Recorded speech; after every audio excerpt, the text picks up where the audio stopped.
अपना पति खोया है, जो इस सदन के माननीय सदस्य थे। ये बात किसी से छिपी नहीं है, पूरा सदन जानता है कि उनकी हत्या कैसे हुई थी और किन लोगों ने की थी। मैं धन्यवाद देना चाहती हूँ माननीय मुख्यमंत्री जी को, जिन्होंने मेरे छुपे हुए उन आंसुओं को देखने का काम किया जो वर्षों में किसी ने देखने का काम नहीं किया। मेरा दुख, मेरा तकलीफ माननीय मुख्यमंत्री जी ने देखने का काम किया और सही मायने में मुझे न्याय दिलाने का और देने का काम किया।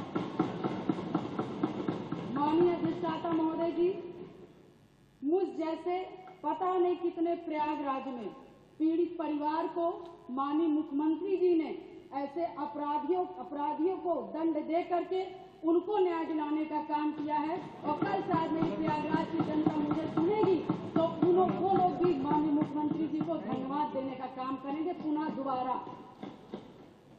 और माननीय अध्यक्ष जी, मेरे जैसे पता नहीं कितने महिलाओं की सिंदूर को मिटाया गया, पता नहीं कितने माताओं की गोदी सूनी कर दी गई। मैं धन्यवाद देना चाहती हूँ ऐसे मुख्यमंत्री जी का, जिन्होंने जीरो टॉलरेंस ला करके पॉलिसी को ला करके अपना करके अपराध और माफिया अतीक अहमद जैसे अपराधियों को मट्टी में मिलाने का काम।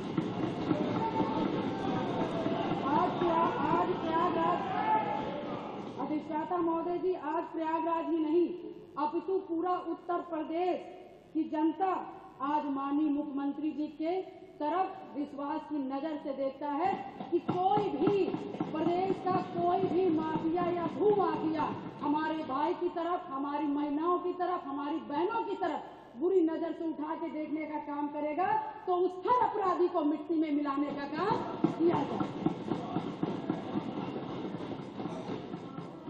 और माननीय अधिष्ठाता महोदय जी, मैं ये कहना चाहूंगी कि कोई जिसकी सबसे बड़ी बात, क्योंकि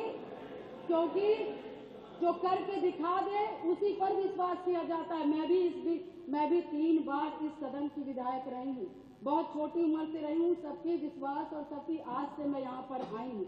उसी आशा और विश्वास को जब भी मुझे किसी ने दिलाया है तो मैं उसके साथ खड़ी रही हूँ। मैं कहना चाहूंगी कि इसकी सबसे बड़ी नजीर प्रयागराज में आपने हत्याकांड में देखा होगा, जिस तरह से जिसमें मेरे पति की हत्या हुई थी और जिस घटना को पूरा प्रदेश जानता है। मैं माननीय मुख्यमंत्री जी के आने के बाद मुझे न्याय मिला। मेरे पति के हत्यारे अतीक अहमद को माननीय मुख्यमंत्री जी ने मिट्टी में मिलाने का काम किया। मैं उनके इस जीरो टॉलरेंस की पॉलिसी का समर्थन करती हूँ और मुझे लगता है कि इस बात को मैं नहीं कहना चाहती थी, क्योंकि मैंने आज तक चाहे सदन हो, चाहे सड़क हो और चाहे मेरा घर हो, चाहे परिवार हो, मैं भले मैं विधायक बनी मगर मैंने बहुत ही शालीनता से अपना परिवार, अपना समाज और सदन की मैंने हमेशा गरिमा बनाए रखी। मैंने कभी भी किसी का अपमान नहीं किया। मगर मैं विधायक से पहले मैं 9 दिन की ब्याहता थी।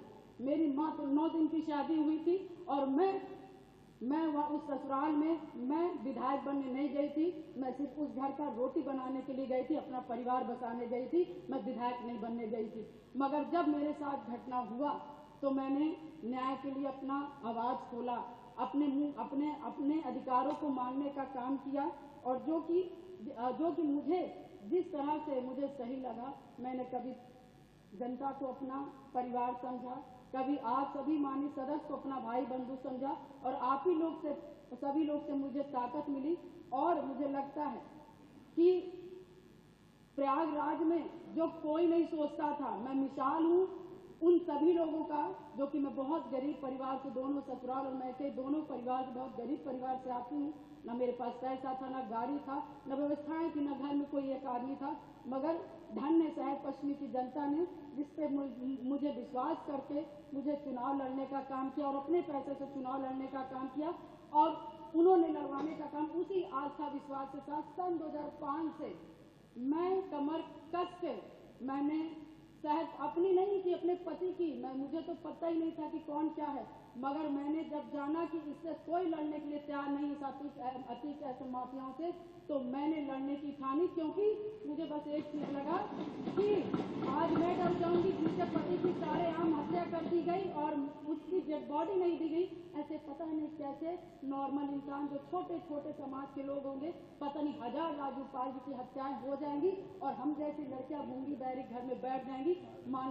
अधिष्ठाता महोदय, मैंने उनकी आवाज मैं सुन करके और मैं अपने लिए लड़ाई नहीं की, पूरे शहर पश्चिमी और पूरे प्रयागराज और पूरे उत्तर प्रदेश की जनता के लिए लड़ने का काम की।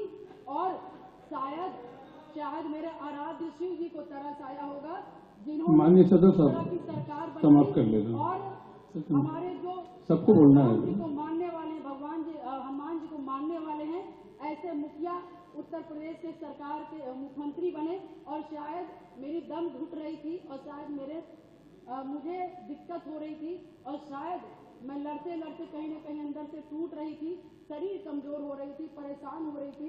ईश्वर को भी तरस आया और महाराज जी को भी तरस आया और मुझ जैसी महिला को न्याय दिलाने का काम किया। उत्तर प्रदेश की जनता को मुझ जैसी महिलाओं को न्याय दिलाने का काम किया। अब आप